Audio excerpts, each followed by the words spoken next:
বিশাল এক পাহাড়ের উপরে এক ঈগল বাসা বানিয়েছিল। ঈগলের বাসায় ছিল তার চারটি ডিম।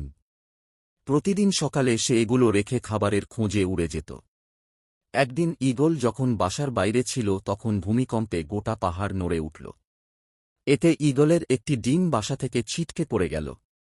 গড়াতে গড়াতে সেই ডিম এসে পড়ল পাহাড়ের নিচের এক মুরগির বাসার উঠোনে।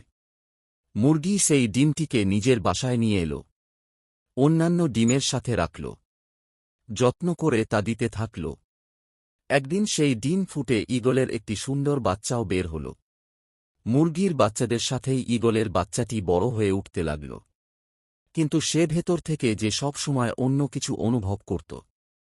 আকাশে একদিন ঈগলের একটা ঝাঁককে উড়ে বেড়াতে দেখে সে মুরগিকে বলল, ইস, যদি আমিও তাদের মতো উড়ে বেড়াতে পারতাম।